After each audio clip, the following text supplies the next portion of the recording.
दिशा classes में आपका स्वागत है। आज हम लेकर के आए हैं 10वीं के विज्ञान के पहला पाठ, जिसका नाम है रासायनिक अभिक्रिया एवं समीकरण। रासायनिक अभिक्रिया एवं समीकरण जो चैप्टर है, यह अपने आप में एक बहुत ही अच्छा चैप्टर है। बिहार बोर्ड में कम से कम 4-5 ऑब्जेक्टिव प्रश्न यहाँ से रहते ही हैं। इस दृष्टि से 4-5 नंबर अगर पक्के करने हैं तो आपको यह वीडियो देखना पड़ेगा। YouTube की दुनिया में यह पहली बार 50 प्रश्नों में से 5 प्रश्न पक्का करने कंफर्म है। दिशा क्लासेस के साथ जुड़ करके ऑफलाइन या ऑनलाइन दोनों प्रकार की सुविधाएं उपलब्ध है। लखपतिया मोड़ के पास चलता है, जिसको ऑफलाइन क्लास करना होगा वो लखपतिया मोड़ के पास आ जाएगा। यहाँ पर उसका कांटेक्ट नंबर दिया गया है 8969741488। पहला, चलिए सीधे हम लोग चलते हैं पहला पाठ पे, रासायनिक अभिक्रिया एवं समीकरण पे। महत्वपूर्ण ऑब्जेक्टिव प्रश्न है, इसमें केवल ऑब्जेक्टिव प्रश्नों को ही कराया जाएगा। इसके बाद सब्जेक्टिव कराया जाएगा, उसके बाद से पाठगत प्रश्नों को कराया जाएगा। पूरे विषय की संपूर्ण तैयारी करा दी जाएगी आपकी। हम लोग सीधे चलते हैं पहले प्रश्न पे। हमारा पहला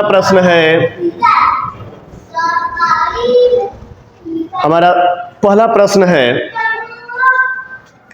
कौन सी गैस उत्सर्जित होगी? कौन सी गैस उत्सर्जित होगी? गैस के बारे में पूछा गया है।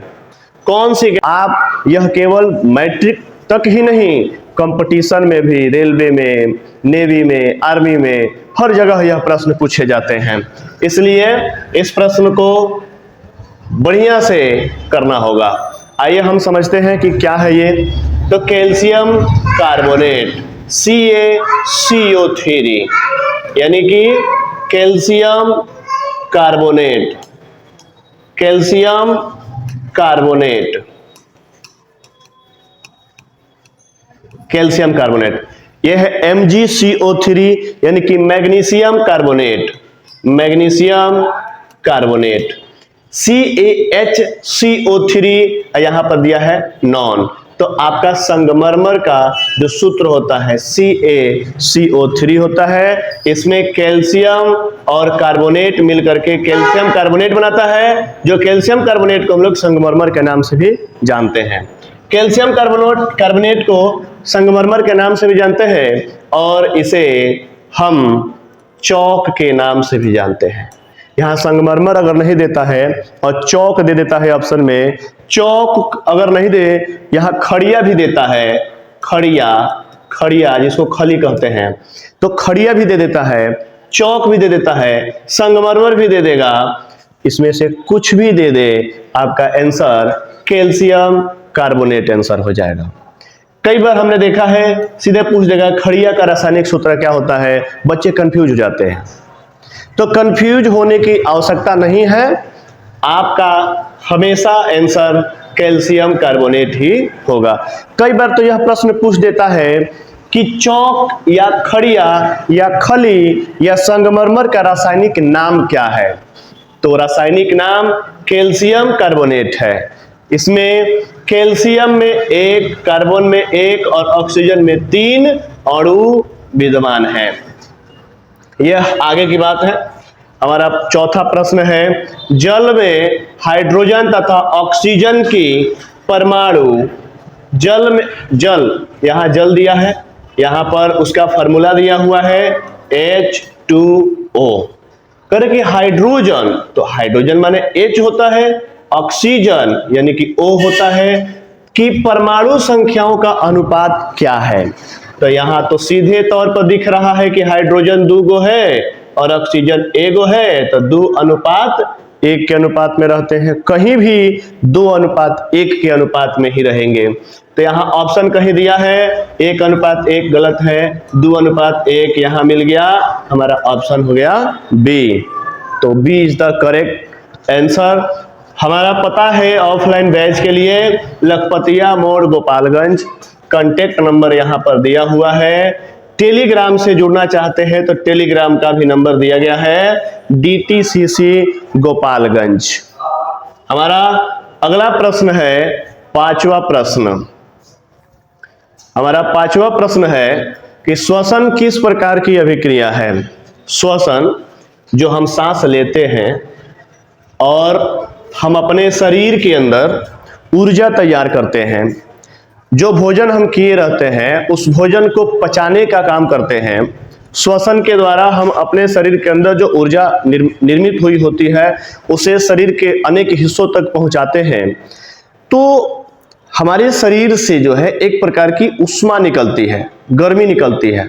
हम सबको पता है, आप सबको पता होगा कि हमारा शरीर 37 डिग्री सेल्सियस गर्म होता है, यानी कि उसके अंदर से जो है ऊष्मा बाहर की तरफ निकल रही होती है। और यह क्यों होता है? क्योंकि हम श्वसन कर रहे होते हैं।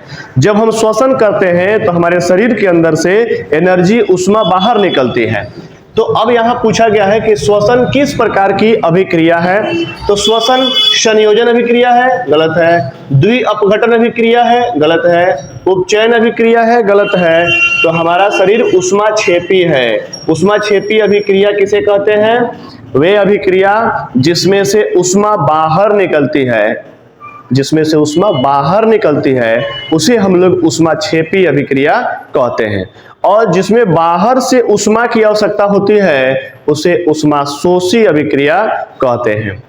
हमारा अगला प्रश्न है, शाक सब्जियों का विघटित होकर, अब देखिए यहां विघटन शब्द दे दिया है, विघटित, इसका मतलब क्या होता है? विघटित का मतलब यानी कि साग सब्जी जो होता है, हमारे घर, आपके घर, सब किसी घर जो है, जब सब्जियां बनाई जाती हैं तो उसके ऊपरी हिस्से को, छिलके को हटा दिया जाता है और उसे साइड में फेंक दिया जाता है, रख दिया जाता है। उसे कहीं खादर पर या घर के साइड में या कूड़ेदानी में डाल दिया जाता है। जब उसे कुछ देर छोड़ देते हैं, साग सब्जियों के जो कुछ रॉ मटेरियल होते हैं, बेकार पदार्थ जो उसके छिलके होते हैं, उसे जब साइड में रख देते हैं तो रखने के बाद से वो विघटित होते हैं। आप देखे होंगे कि उसके अंदर धीरे धीरे धीरे धीरे ऐसा संगठन होता है कि वो खराब होने लगता है, सड़ने लगता है। उसमें जीव तैयार हो जाते हैं, वह सड़ने लगता है, गलने लगता है और विघटित होकर कंपोस्ट यानी कि खाद बन जाता है। और खाद बनने के बाद पूछ रहा है कि वह कौन सा अभिक्रिया का उदाहरण है। कौन सा अभिक्रिया का उदाहरण है? ऑप्शन दिया है ऊष्माशोषी। क्या उसे बाहर से ऊष्मा की आवश्यकता हुई? नहीं। ऊष्माक्षेपी, उभयगामी, प्रतिस्थापन, ये जब सड़ता है, गलता है और जब आप हाथ से उसे छुइएगा तो छूने के बाद से बड़ी वो गर्म महसूस होगा।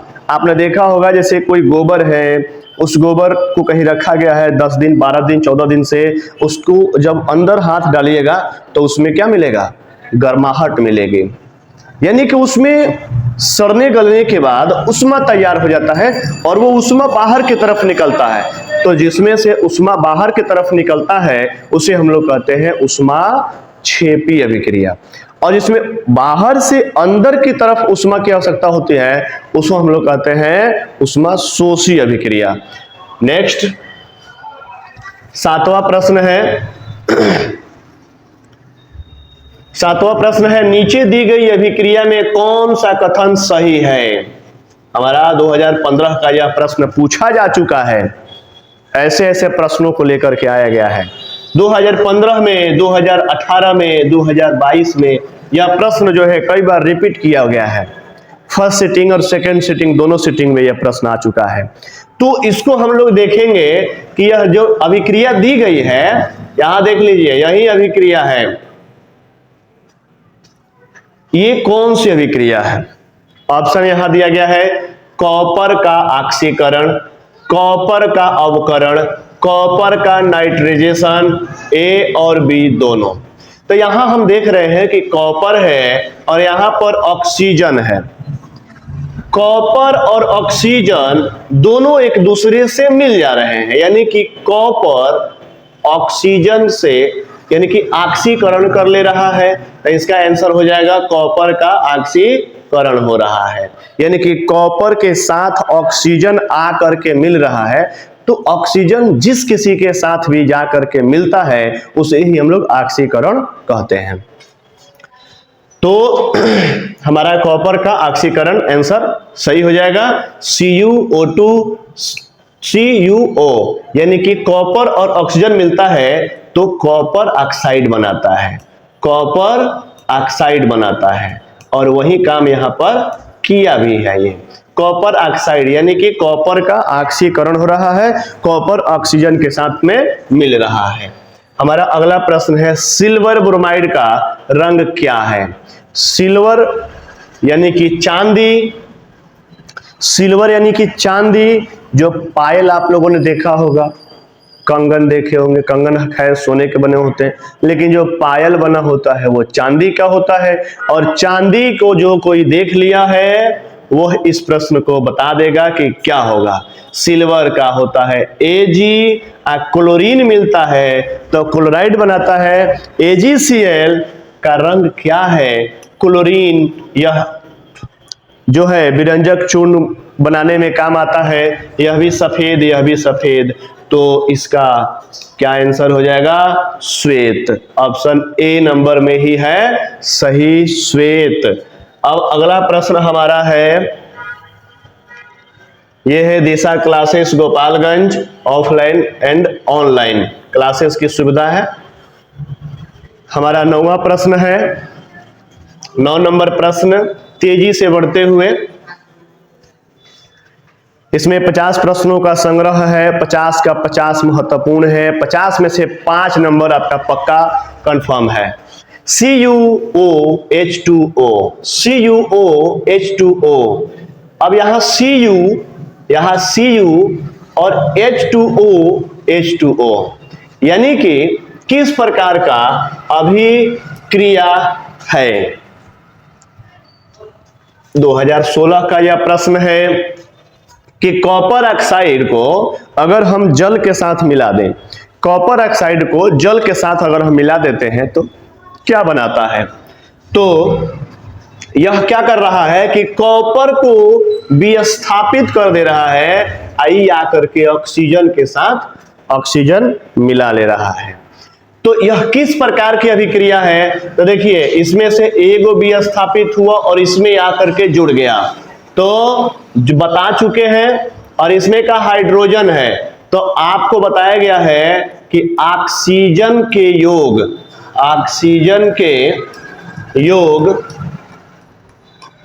और हाइड्रोजन के वियोग, अगर किसी में हाइड्रोजन का योग हो रहा है तो उपचयन, अगर किसी में ऑक्सीजन का योग हो रहा है तो उपचयन, अगर हाइड्रोजन का वियोग हो रहा है तो अपचयन, अगर दोनों हो रहे हैं तो रेडॉक्स, अगर दोनों हो रहे हैं तो रेडॉक्स। अब यहां हमें देखना है, यहां क्या हुआ है? हाइड्रोजन यानी ऑक्सीजन का वियोग हुआ है, इसमें से ऑक्सीजन की कमी हुई है, तो ऑक्सीजन यहां से निकल करके और इधर चला गया, तो इसका आंसर हो जाएगा उपचयन अभिक्रिया, यानी ऑक्सीजन उसमें से टूट करके हाइड्रोजन वाले में चला गया, यानी कि उपचयन अभिक्रिया इसका आंसर हो जाएगा। हमारा अगला प्रश्न है 10वां, समीकरण CaOCO3, समीकरण है CaCO3, कैल्शियम कार्बोनेट, जो आपने पहले प्रश्न को देख चुका है, CaCO3।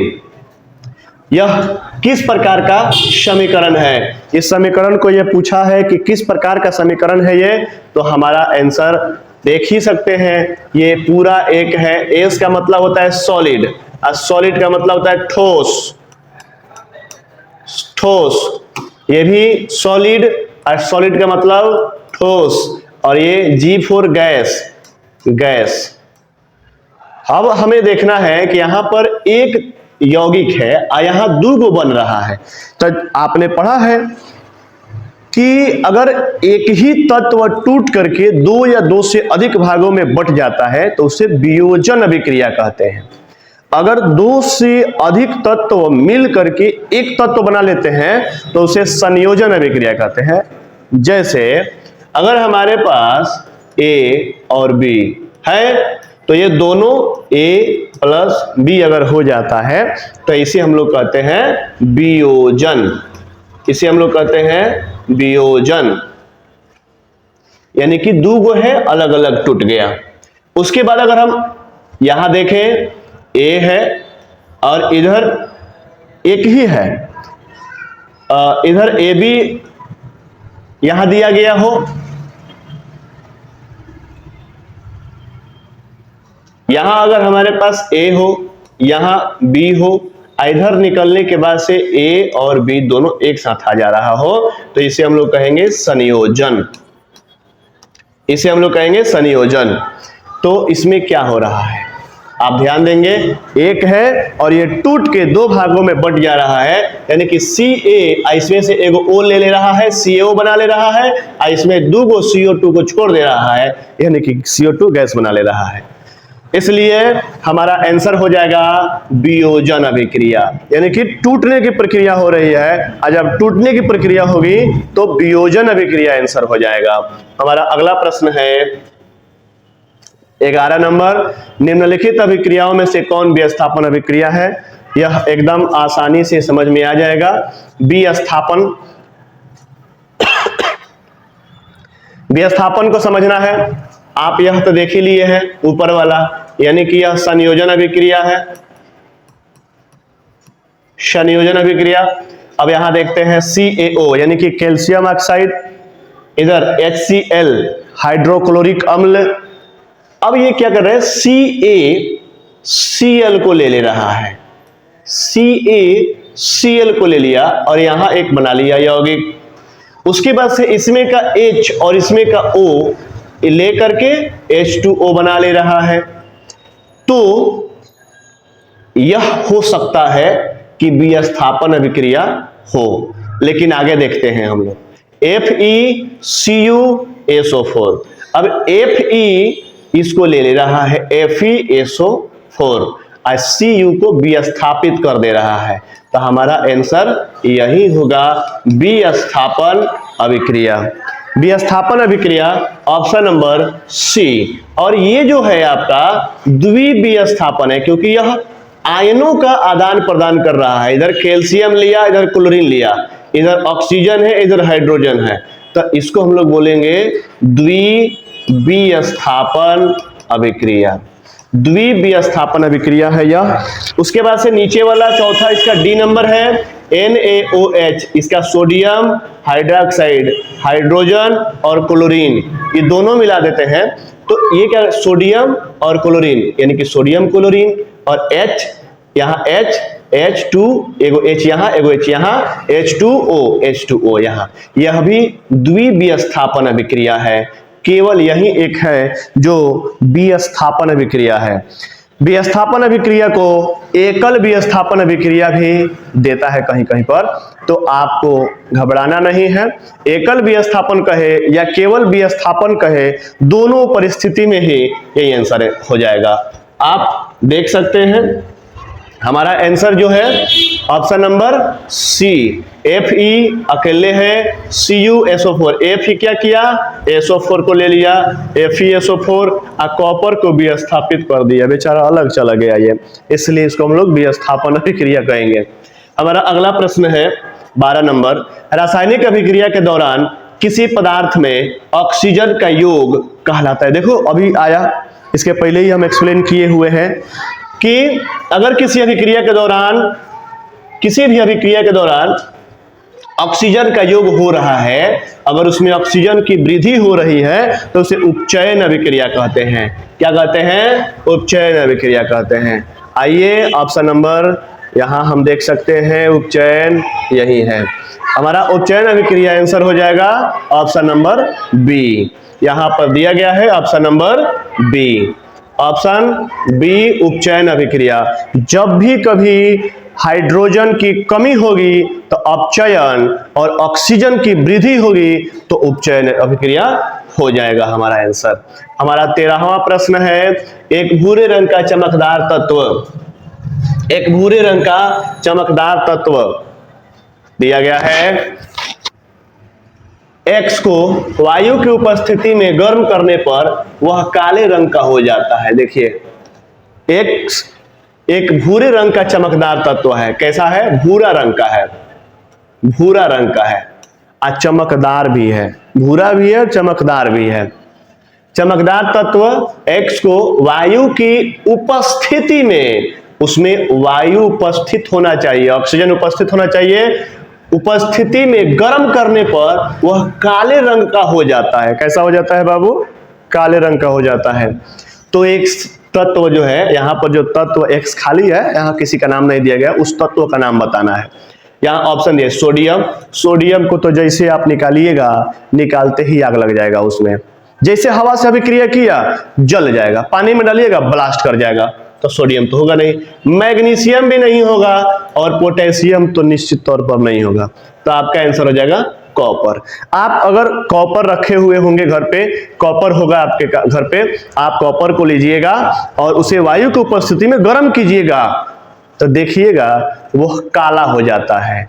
चमकदार होता है, कॉपर का तार भी होता है। निकालिए और जलाइए, गर्म कीजिए, देखिए परिणाम क्या निकलता है, वह काला हो जाएगा। इसलिए आंसर इसका कॉपर हो जाएगा। हमारा 14 नंबर प्रश्न है Na2SO4, Na2SO4। यहां पर एक चीज दिया गया है, बहुत समझने वाली बात है कि AQ क्यों दिया है, AQ क्यों दिया है, S क्यों दिया है, AQ क्यों दिया है ब्रैकेट में यहां करके। तो AQ का मतलब होता है ऐसा चीज जिसमें जल मिला हुआ हो, जिसमें जल मिला हुआ हो, यानी कि वो तरल हो, लिक्विड फॉर्म में हो, बह जाए, उसी को हम लोग कहते हैं जिसमें जल मिला हुआ हो और अन्य कोई पदार्थ में मिला हुआ हो। जैसे कि थोड़ा सा, अब उतना भी गीला नहीं होना चाहिए, अगर ज्यादा गीला होगा तो उसे लिक्विड सीधे लिख देगा L। पूरा अगर ऐसे होगा जो बह जाए उसे लिक्विड कह देगा। लेकिन जैसे आपने देखा होगा सत्तू, सत्तू आपने देखा होगा, इसमें पानी होता है और सत्तू होता है, दोनों को जब मिलाया जाता है तो जब थोड़ा सा कठोर हो जाता है तो वही चीज होता है AQ, ये क्यों। तो हमारा कहने का पर्पस यही है कि AQ यहां भी दिया है सॉलिड, यहां आके क्या बन गया, ठोस बन गया, और यहां पे क्या बन गया, फिर गीला पदार्थ बन गया, मुलायम, सॉफ्ट। उपयुक्त रासायनिक अभिक्रिया है, पूछ रहा है कि इसमें से बताइए कौन रासायनिक अभिक्रिया है। संयोजन है, वियोजन है, द्विविस्थापन है, इनमें से कोई नहीं है। आइए हम जानते हैं। यहाँ सोडियम है, यहाँ सल्फेट है, यहाँ बेरियम है, यहाँ क्लोरीन है। अब ये क्या कर रहा है, सबसे लास्ट वाला सबसे लास्ट वाले से, सबसे लास्ट वाला सबसे लास्ट वाले से जो दूर का यार होता है वो बहुत ज्यादा दिनों तक जो है उससे फ्रेंडशिप, दोस्ती रहती है। तो यहां सोडियम क्लोरीन को ले लिया, जो यहां आ गया, सोडियम क्लोरीन को ले लिया है। उसके बाद से क्या किया, ये बेरियम पास वाले को, पटीदार को ले लिया, बेरियम सल्फेट। अब यहां पे आ गया बेरियम सल्फेट, जो किस अवस्था में है, सॉलिड अवस्था में है, बेरियम सल्फेट और सोडियम क्लोराइड। तो इसको हम देखिए रहे हैं, एक दूसरे का अदला बदली कर रहा है। अगर एगो को भगाएगा तो विस्थापन या एकल विस्थापन, अगर दोनों को भगाएगा इधर उधर, दोनों अदला बदली करेगा तो उसे हम लोग क्या कहेंगे, द्विविस्थापन कहेंगे। तो हमारा आंसर हो जाएगा द्विविस्थापन, आंसर हो जाएगा द्विविस्थापन। इसके बाद से हमारा 15 नंबर प्रश्न है, जिंक तथा सल्फ्यूरिक अम्ल के बीच अभिक्रिया से कौन सी गैस निकलती है। बहुत सुंदर सवाल है। अगर जिंक देख रहे हैं, जिंक को हम लोग Zn कहते हैं, और यहां पर सल्फ्यूरिक अम्ल है H2SO4। अगर ये अभिक्रिया करेगी तो कौन सा गैस निकालेगी, तो ये तो सीधे दिख रहा है ZnSO4, ZnSO4 प्लस H2। अब देखिएगा कौन सा गैस निकाला, H2 गैस। इसमें है कहीं? हाँ, और यहाँ है ए गलत, बी गलत, हमारा आंसर सी हो जाएगा H2, यानी कि हाइड्रोजन गैस निकालेगा। वो कौन सा गैस निकालेगा? हाइड्रोजन गैस निकालेगा। हमारा अगला प्रश्न है 16 नंबर कि रासायनिक अभिक्रिया में भाग लेने वाले पदार्थ को क्या कहते हैं? यह भी समझ लीजिए कि रासायनिक अभिक्रिया में जो भाग लेते हैं उसे हम क्या कहते हैं? उसे हम क्या कहते हैं? रासायनिक अभिक्रिया में जो भाग लेते हैं उसे क्या कहते हैं? तो ध्यान रखिए, उसे हम लोग अभिकारक कहते हैं।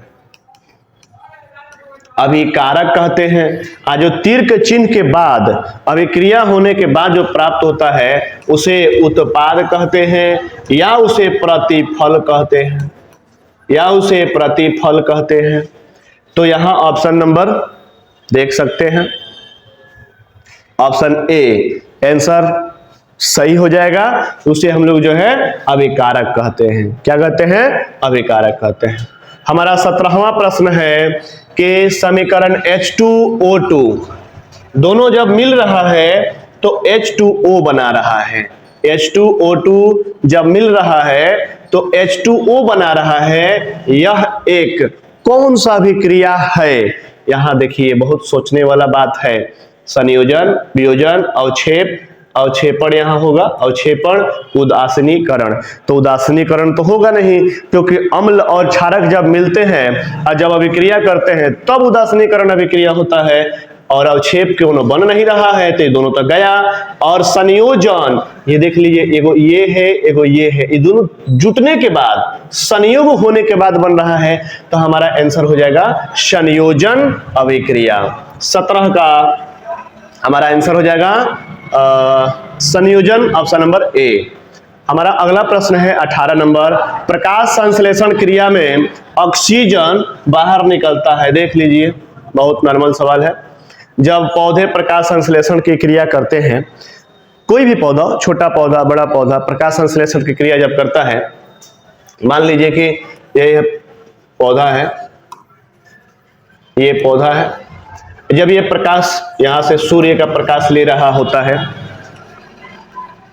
ये जब सूर्य का प्रकाश ले रहा होता है तो लेने के बाद वो ऑक्सीजन बाहर निकालता है।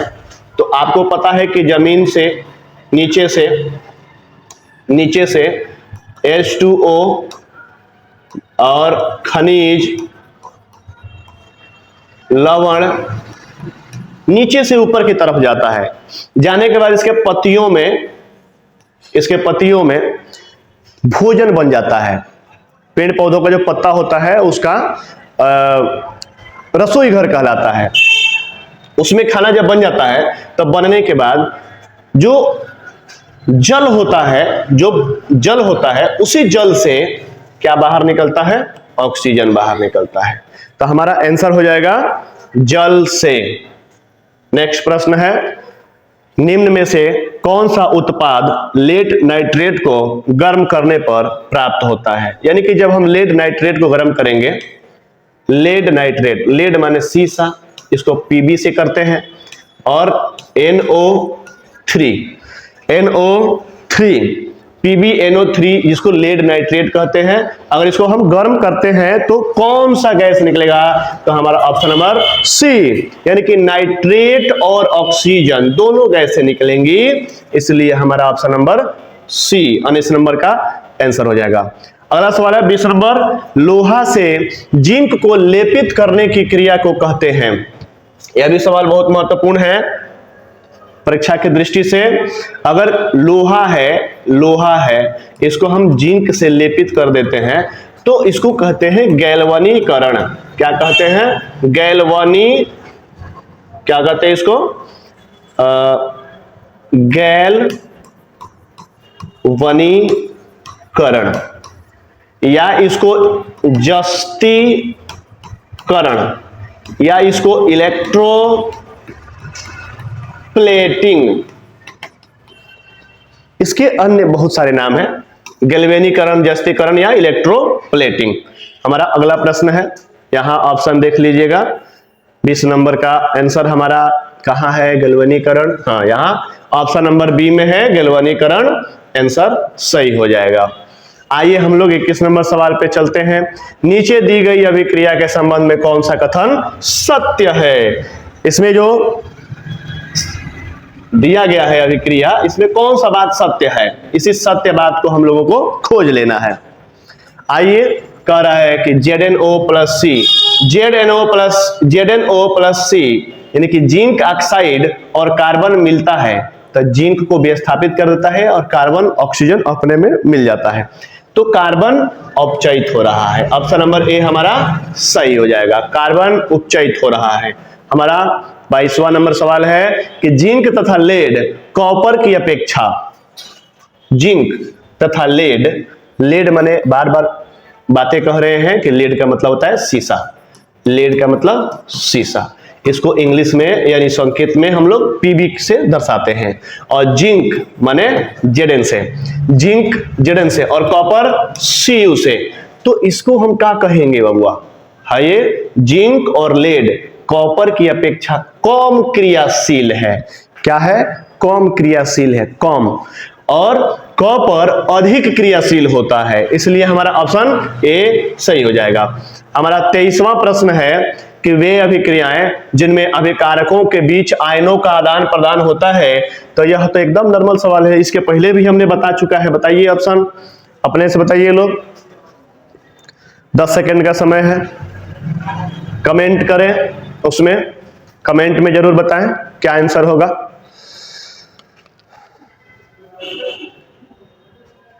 आइए, वे अभिक्रियाएं जिनमें अभिकारकों के बीच आयनों का आदान प्रदान होता है, आयन का आदान प्रदान होता है, उसे हम लोग द्विविस्थापन अभिक्रिया कहते हैं, उसे द्विविस्थापन अभिक्रिया कहते हैं। नेक्स्ट प्रश्न है हमारा, अगला प्रश्न है 24 नंबर, Mg प्लस O2 यानी कि 2MgO, 2MgO, Mg का मतलब मैग्नीशियम और O2 का मतलब ऑक्सीजन, जब दोनों मिलता है तो मैग्नीशियम ऑक्साइड बनता है। क्या बनता है? मैग्नीशियम ऑक्साइड बनता है। तो हमारा आंसर यहाँ का किस प्रकार का उदाहरण है, तो देख लीजिए, एगो तत्व दोनों मिल रहा है तो एगो बना रहा है, तो संयोजन हो जाएगा। क्या हो जाएगा? संयोजन। कहीं है ऊपर में, कहां है संयोजन? ऑप्शन नंबर डी आंसर सही हो जाएगा। कमेंट जरूर करेंगे, जब आप इस वीडियो को देख रहे होंगे तो कमेंट में आंसर लगातार देते चलेंगे, वीडियो देखते रहेंगे और कमेंट करते रहेंगे। हमारा अगला प्रश्न है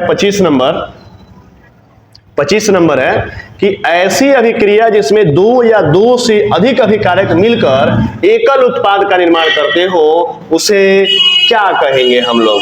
उसे हम लोग क्या कहेंगे?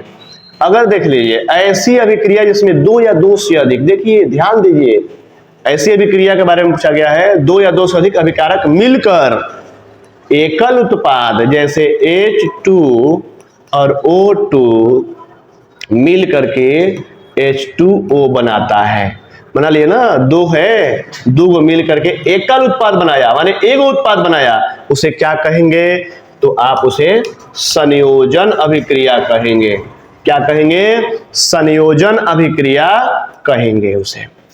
हमारा 25वां समाप्त हो गया। उसके बाद से 26 नंबर प्रश्न है।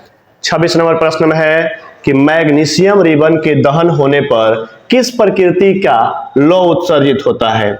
जब हम मैग्नीशियम रिबन को जलाते हैं, Mg, मैग्नीशियम रिबन को रेगमाल से रगड़ के साफ किया जाता है और साफ करने के बाद उसको जलाया जाता है ताकि हवा में वो तेजी से जल सके। यानी कि मैग्नीशियम रिबन के दहन होने पर किस प्रकृति की लौ उत्पन्न होती है? तो आंसर हो जाएगा श्वेत और चमकदार, सफेद, उजला और चमकदार जो है उसका लौ, यानी कि आग, उसकी लपटें जो है निकलती हैं। हमारा अगला प्रश्न है 27 नंबर, धात्विक ऑक्साइड को किस प्रकार का ऑक्साइड कहा जाता है? धात्विक ऑक्साइड को किस प्रकार का ऑक्साइड कहा जाता है? तो यह बहुत नॉर्मल सवाल है। जो भी धातुएं होती हैं वो सभी के सभी क्षारकीय होती हैं। ध्यान रखेंगे जितनी भी धातुएं होती हैं वो सब क्षारकीय होती है, यानी कि कड़वा होती है। कैसी होती है? कड़वा होती है। सभी क्षारकीय धातु, जितने भी धातु होते हैं वो सब कड़वा होते हैं, चाहे लोहा हो, चाहे एल्युमिनियम हो, मैग्नीशियम हो, या कॉपर हो, सोना हो, चांदी हो, सभी के सभी कड़वे होते हैं। और जितने भी कड़वे पदार्थ होते हैं वो सब क्षारक कहलाते हैं। तो आप इसी से अंदाजा लगा लिए होंगे कि धात्विक ऑक्साइड जो होते हैं वो कैसा ऑक्साइड होता है? क्षारीय ऑक्साइड होता है। इसका ऑप्शन डी हो जाएगा। हमारा अगला प्रश्न है 28 नंबर। अधात्विक ऑक्साइड को कहते हैं, लीजिए एकदम उसी टाइप का प्रश्न है।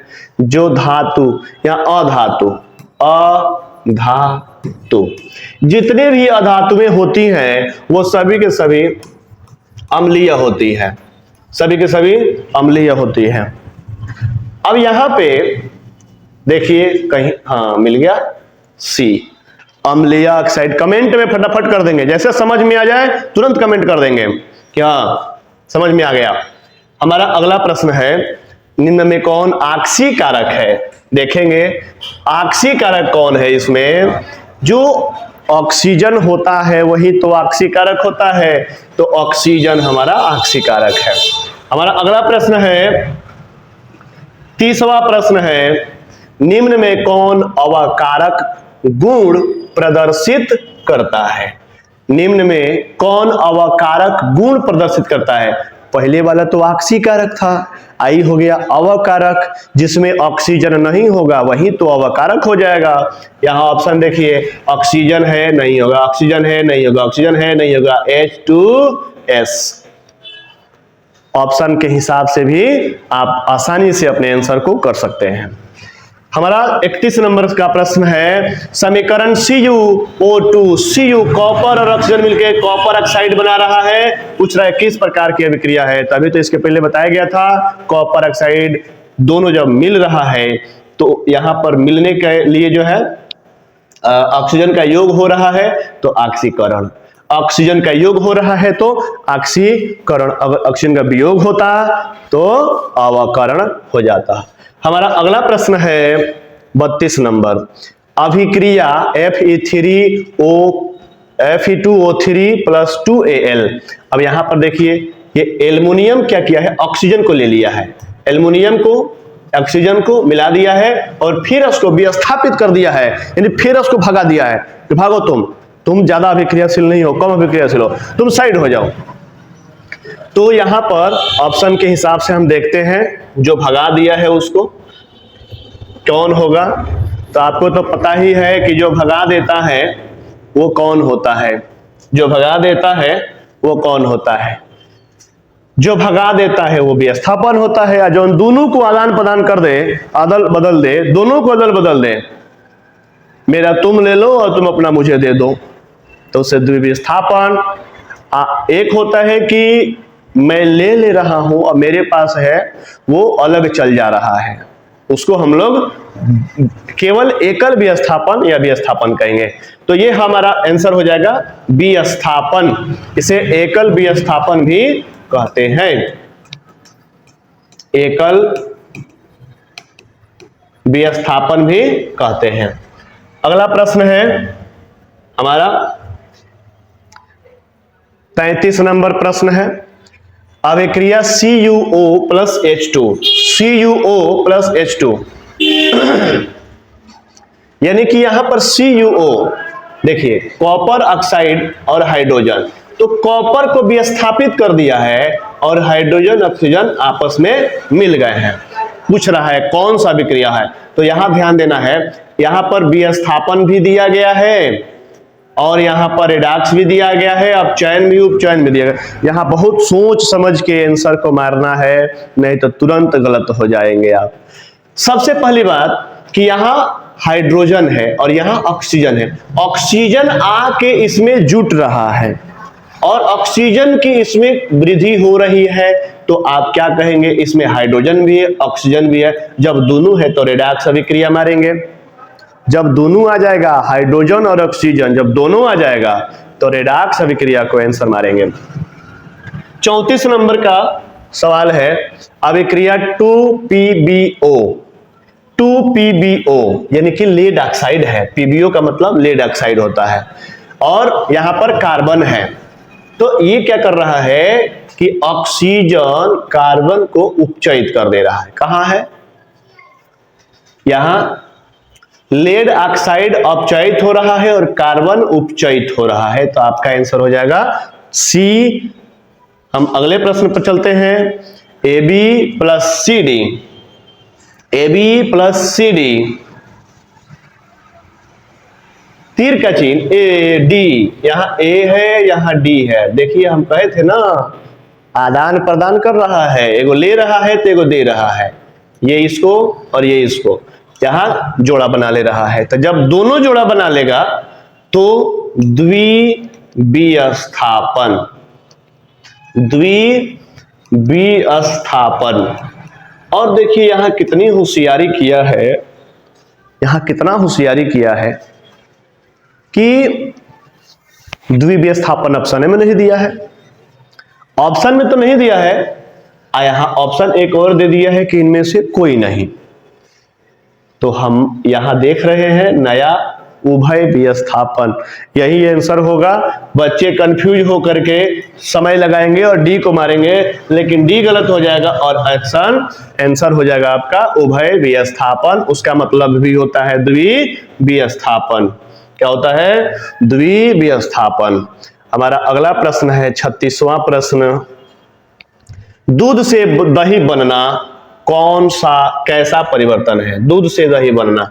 अब बताइए कि जब आप दूध रखे हैं उसमें जोरन डाल देंगे, जब वो दही बन जाएगा तो क्या फिर उसे दूध बना सकते हैं? नहीं बना सकते। तो जिसे दोबारा नहीं बना सकते हैं वही तो है क्या? रासायनिक परिवर्तन। क्या है? रासायनिक परिवर्तन। आज जिसे दोबारा प्राप्त कर सकते हैं वो है भौतिक परिवर्तन। तो इसे दोबारा प्राप्त कर सकते हैं वो है भौतिक परिवर्तन, जिसे दोबारा प्राप्त नहीं कर सकते हैं वो है रासायनिक परिवर्तन। तो दूध से दही बनने के बाद दोबारा प्राप्त नहीं कर सकते हैं तो इसे हम कहेंगे रासायनिक परिवर्तन। हमारा 37 नंबर सवाल है कि रासायनिक अभिक्रिया में भाग लेने वाले पदार्थ को अभिकारक कहते हैं। क्या कहते हैं? अभिकारक कहते हैं। ये पहले भी बता चुके हैं, दोबारा हमें प्रश्न मिल गया। 38वां सवाल है कि वे अभिक्रियाएं जिनके घटित होने में ऊर्जा अवशोषित होती है, लो है ऊर्जा खींच रहा है, खींचो पूरा, तो जब खींचेगा तो शोषी, एकदम शब्द को याद रखना है, जब खींचेगा शोषी, सोख रहा है, छोड़ेगा तो छेपी, छोड़ रहा है तो छेपी, सोख रहा है तो शोषी। तो जो अभिक्रिया जिसमें ऊर्जा अवशोषित होती है, ऊर्जा अंदर ले जाती है, उसे उष्मा शोषी। हमारा अगला प्रश्न है 39 नंबर। कली चूना पर जब जल डाला जाता है तब अभिक्रिया होती है। लीजिए ये तो और नॉर्मल सवाल है। कली चूना CaO, इस पर जब आप जल डालते हैं, पानी डालते हैं, तो पानी डालेंगे तो कौन सा अभिक्रिया होगी बबुआ? तो इसमें से तो जब पानी डालिएगा तो उष्मा निकलेगी, गर्मी निकलेगी। आपने कभी चूने में पानी डाल कर देखा है? खौलने लगता है, खदकने लगता है, उसमें से गर्मी निकलने लगती है। अगर चूना रखे हैं और उसमें पानी डाल के हाथ तुरंत डाल दीजिएगा, तुरंत आपका हाथ जल जाएगा, लगेगा छटपटाने, चिल्लाने, कूदने लगिएगा। इसलिए आप ऐसा कभी नहीं करेंगे। तो यहां पे CaO और H2O जब अभिक्रिया करता है तो उसमें से उष्मा बाहर निकलती है, आंसर उष्मा छेपी। हमारा 40वां प्रश्न है क्लोरोफिल और सूर्य। देखिए कितना मस्त सवाल है, मिजाज मस्त हो जाएगा। क्लोरोफिल, ये मान लीजिए पत्ता है हमारा, मान लेने में क्या जाता है, मान लीजिए ये पत्ता है, नहीं मानिएगा कोई बात नहीं है।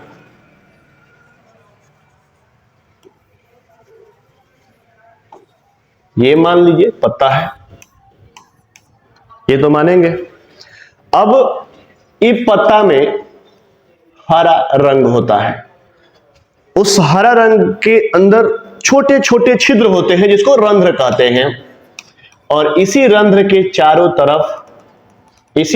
चारों तरफ क्लोरोफिल होता है।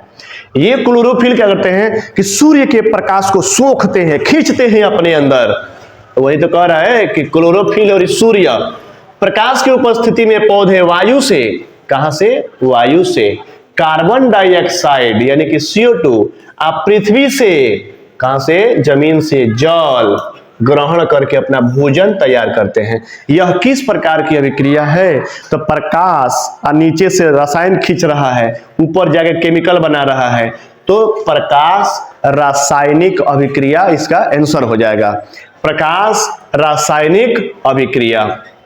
हमारा अगला प्रश्न 41 है, निम्नलिखित में कौन सा पदार्थ सूर्य प्रकाश के प्रभाव में अपघटित होता है? सूर्य प्रकाश के प्रभाव में अपघटित होता है। तो यहां पर चांदी जो भी दिया होगा वही आंसर आपका हो जाएगा। तो आप देख सकते हैं Ag माने चांदी या Br माने ब्रोमीन यानी कि सिल्वर ब्रोमाइड को जब हम AgBr को सूर्य की प्रकाश की उपस्थिति में रखेंगे तो Ag अलग और Br अलग हो जाएगा, इसलिए हमारा आंसर डी सिल्वर ब्रोमाइड हो जाएगा। हमारा अगला प्रश्न है 42 नंबर के, निम्नांकित में कौन उपचायक है? उपचायक इसमें कौन है? तो इसका आंसर हो जाएगा ऑक्सीजन। उपचायक ऑक्सीजन हो जाएगा। हमारा 43वां प्रश्न है, शरीर में भोजन का पचना किस प्रकार की अभिक्रिया है? जब हम खाना खाते हैं हमारे शरीर के अंदर जाता है, पचता है, अब पचने के बाद एनर्जी बाहर निकलता है गर्मी के रूप में। देखिए ऑप्शन यहां पर, तो जब हम सांस लेते हैं तभी तो हमारा भोजन वो पचता है, ससबे नहीं लेंगे तब भोजन वहां कहां से पचेगा? तो ऑक्सीकरण। जब आप सांस लेते हैं, सांस ले लेते हैं, अंदर भोजन रहता है, भोजन की पाचन की प्रक्रिया शुरू हो जाती है, उसको हम लोग ऑक्सीकरण अभिक्रिया कहते हैं। हमारा अगला प्रश्न है, कमेंट करते रहेंगे। 44 नंबर, अम्ल और क्षार के बीच अभिक्रिया होने पर लवण एवं जल बनाते हैं, यह अभिक्रिया कहलाती है।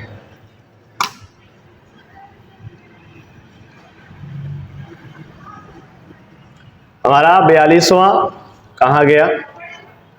भोजन 43वां हो गया था। 44वां सवाल पे हम लोग थे। 44 नंबर सवाल है कि अम्ल और क्षार के बीच अभिक्रिया होने पर, अम्ल प्लस क्षार, तीर का चिन्ह, लवण और जल का निर्माण करते हैं, तो इसको हम लोग कहते हैं उदासीनीकरण अभिक्रिया। क्या कहते हैं? उदासीनीकरण अभिक्रिया। जब कोई भी अम्ल क्षार से अभिक्रिया करता है तो अपने गुणों को नष्ट कर देता है, ना वो अम्लीय रह जाता है ना ही वह क्षारकीय रह जाता है, तो इसलिए वह उदासीन हो जाता है, किसी प्रकार का उसमें स्वाद रहता ही नहीं है, इसलिए उसे हम लोग कहेंगे उदासीनीकरण अभिक्रिया। नेक्स्ट 45 नंबर, वसा युक्त अथवा तैलीय पदार्थ को, जैसे तेल में जो रखा हुआ पदार्थ होता है या वसा युक्त खाद्य पदार्थ होता है जो तेल में छना हुआ होता है, को जब लंबे समय तक रख दिया जाता है तो वह विकृत गंधिता यानी कि बदबू, गंध देने लगती है, दुर्गंध देने लगती है। इसका कारण क्या है? तो यह जो है उपचयित हो जाती है। उपचयित कैसे हो जाती है बाबू? ऑक्सीजन से जैसे अभिक्रिया किया तो ऑक्सीजन से अभिक्रिया करेगा तो उपचयित हो गया, और उपचयित हो गया तो वो खराब हो जाएगा, दुर्गंध देने लगेगा, कीड़े हो जाएंगे उसमें, तो हमारा आंसर हो जाएगा उपचयित हो जाना। प्राकृतिक गैस CH4, इसको बाबू हम लोग मीथेन भी कहते हैं। जो गोबर से गैस निकलता है इसको हम लोग मीथेन गैस कहते हैं, यही तो मीथेन है। ये मीथेन जब जलता है, जैसे गोईठी चिपरी गांव में लोग बनाते हैं, गोहरा लोग बनाते हैं, उसको जलाते हैं तो उसमें से जो गैस निकलता है, जब उसे जलाया जाता है तो उसमें से गैस निकलता है, उष्मा निकलती है। तो जब उष्मा निकलती है तो हम क्या कहेंगे, उष्मा क्षेपी। जलाने पर उष्मा निकलती है, उसे हम लोग क्या कहेंगे, उष्मा क्षेपी। आप लोग उस पर का लिट्टी भी खाए होंगे। चलिए हम लोग 47 नंबर सवाल पे चलते हैं। निम्नलिखित में कौन सा पदार्थ बिना ज्वाला के जलता है? लीजिए, पहले ही कह रहे हैं मोमबत्ती। तो बताइए कि मोमबत्ती तो जलता ही है, मोमबत्ती में ज्वाला होती ही है। अगर मोमबत्ती को ऐसे बनाया जाए ये, तो इसमें तो ज्वाला होती ही है। इसमें 3 क्षेत्र होते हैं, आंतरिक क्षेत्र, मध्य क्षेत्र और बाहरी क्षेत्र। तो ये तो हमारा पहले ही आंसर गलत हो गया। हमारा ऑप्शन नंबर बी, हमारा बी नंबर पे आते हैं। देखते हैं कि बी नंबर में क्या है। आजा करे किरोसिन तेल, तो किरोसिन तेल भी नहीं होगा। तीसरा करे कोयला, कोयला आंसर हो जाएगा हमारा। इसे जो है हम लोग जब जलाते हैं तो कोयला जलाते हैं तो वो किसी लौ के साथ नहीं जलता है, इसीलिए यह आंसर हो जाएगा। 48 नंबर है कि लौह चूर्ण पर तनो हाइड्रोक्लोरिक अम्ल। ले लीजिए, बहुत बढ़िया सवाल है। लौह चूर्ण, लोहा के चूना, चूर्ण माने छोटा छोटा टुकड़ा हो, चाहे पूरा लोहा हो ना, चाहे लोहा का छोटा छोटा टुकड़ा हो, उसे हम लोग Fe से ही दर्शाएंगे। अब यहां करेंगे Fe, लोहा का चूर्ण हाइड्रोक्लोरिक अम्ल से HCl से अभिक्रिया करेगा तो क्या होगा? तो देखिए क्या होगा, FeCl बनाएगा, FeCl प्लस हाइड्रोजन गैस यानी कि H2। अब यहां पर दिया है फेरस क्लोराइड तथा हाइड्रोजन गैस, फेरस क्लोराइड तथा हाइड्रोजन गैस कहां है? इधर फेरस क्लोराइड यानी हाइड्रोजन गैस दिया है एवं फेरस क्लोराइड। तो ऑप्शन नंबर ए सही हो जाएगा। हमारा 49वां सवाल है, नो बकवास, सीधे सवाल, सवाल सीधे। लाल तप्त लोहा पर जलवाष्प प्रवाहित करने पर निम्नलिखित में कौन सा यौगिक बनता है? लाल तप्त लोहा, लोहा है, लाल है, आगी में जलाया गया है, पूरा तपाया गया है उसको लाल तप्त लोहा कहते हैं। अब उस पर एक बार छपाक से पानी फेंक दीजिए, जलवाष्प बनेगा पूरा उसमें से। अब वही करें कि कौन सा यौगिक बनाएगा, तो आपका आंसर हो जाएगा Fe3O4। ऑक्सीजन पूरा वहां से वाष्प के रूप में निकलेगा और Fe3O4 आंसर हो जाएगा। हमारा लास्ट एंड फास्ट प्रश्न है 50 नंबर। निम्नांकित में कौन सा युग्म एकल विस्थापन अभिक्रिया प्रदर्शित करता है? लीजिए, इसको अपने से करना है और करके कमेंट में आपको देना है कि कौन सा इसका आंसर होगा। आपको हम बता देते हैं, यहाँ पे NaCl का विलयन है और कॉपर धातु है। आपको एकल विस्थापन बताना है, ध्यान रखना है। दूसरा है MgCl2 प्लस एल्युमिनियम। हमारा तीसरा है FeSO4 प्लस सिल्वर, इसका हो जाएगा Ag। अब हमारा चौथा है AgNO3 और कॉपर। अब आप इस चारों को अभिक्रिया कराएंगे और अभिक्रिया करवा करके कमेंट में बताएंगे कि इसका आंसर कौन होगा, और उसके बाद कमेंट देखेंगे, जिसका सही होगा उस पर हम रिप्लाई कर देंगे। अगर आप में से किसी को भी ऑफलाइन क्लास करना है तो आप इस पते पर संपर्क कर सकते हैं। दिशा क्लासेस गोपालगंज, जो लखपतिया मोड़ के पास चलता है, वहीं से आप आकर के पढ़ सकते हैं। ऑफलाइन ऑनलाइन पढ़ना चाहते हैं तो शाम 6 बजे से 7 बजे तक दिशा क्लासेस के YouTube चैनल पर, जिसका ऑफिशियल वेबसाइट है DTCC, देख सकते हैं। ऐसे छोटा में D, छोटा में T, छोटा में C, C और स्पेस देखे गोपालगंज, गोपाल